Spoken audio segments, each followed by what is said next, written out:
Pernahkah Anda merasa, meskipun Anda menerima 10 pujian hari ini, satu kritik kecil dari rekan kerja atau komentar negatif di media sosial justru yang terus berputar di kepala Anda saat hendak tidur?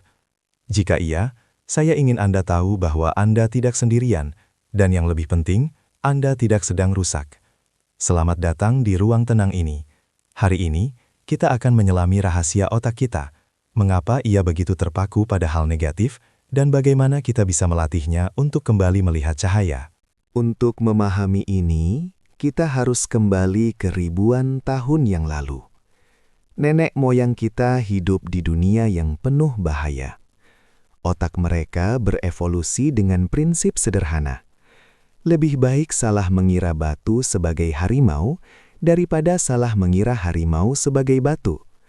Inilah yang disebut negativity bias. Di zaman purba, mengabaikan ancaman berarti kematian, sementara mengabaikan pujian atau hal indah hanyalah kehilangan momen menyenangkan. Otak kita dirancang untuk bertahan hidup, bukan untuk merasa bahagia setiap saat. Di dalam otak kita, ada bagian kecil berbentuk kacang almond yang disebut amigdala. Ia adalah sistem alarm kita. Saat kita menerima kritik, amigdala menganggapnya sebagai ancaman sosial yang setara dengan serangan fisik. Ia melepaskan kortisol dan adrenalin, membuat kritik terasa begitu nyaring dan nyata. Sementara itu, pujian diproses oleh bagian otak yang berbeda dengan kecepatan yang jauh lebih lambat. Hal negatif menempel seperti velcro, sementara hal positif meluncur seperti teflon. Langkah pertama untuk berdamai dengan otak kita adalah dengan kesadaran. Saat kritik mulai menghantui Anda, berhentilah sejenak dan katakan dalam hati, ini adalah amigdalaku yang sedang mencoba melindungiku.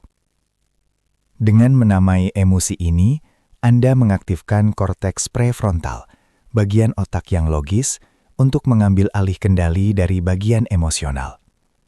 Cobalah latihan ini. Setiap kali Anda merasa terpuruk karena satu komentar, tuliskan perasaan itu di kertas, lalu akui bahwa itu hanyalah mekanisme bertahan hidup yang kuno. Kedua, kita perlu memahami rasio emas.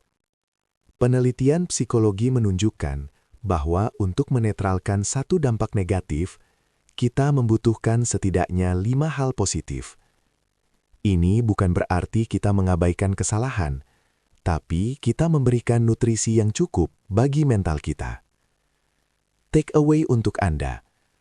Setiap kali Anda menerima satu kritik yang menyakitkan, tantang diri Anda untuk mencari dan menuliskan 5 pencapaian kecil atau hal yang Anda syukuri di hari yang sama. Kita harus sengaja menyeimbangkan timbangan itu. Ketiga, belajarlah untuk mengendapkan hal baik. Karena otak kita cenderung membiarkan hal positif lewat begitu saja, kita harus memaksanya untuk berhenti. Saat seseorang memuji Anda, atau saat Anda melihat matahari terbenam yang indah, jangan hanya lewatkan dalam 1 detik. Tahan momen itu selama 15 hingga 30 detik di pikiran Anda. Rasakan kehangatannya di tubuh Anda. Dengan melakukan ini, Anda secara fisik sedang membangun jalur saraf baru yang lebih kuat untuk kebahagiaan. Keempat, perhatikan cara Anda berbicara pada diri sendiri.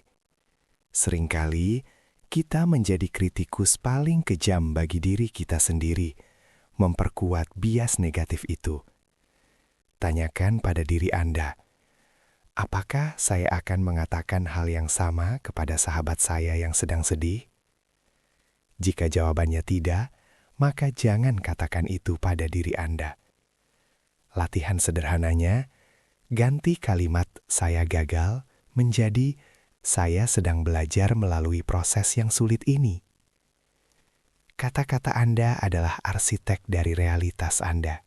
Mengubah cara kerja otak yang sudah terbentuk selama jutaan tahun memang tidak mudah, dan itu tidak akan terjadi dalam semalam.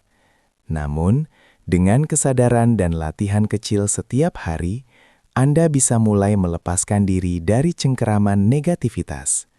Ingatlah, Anda lebih dari sekadar pikiran negatif Anda.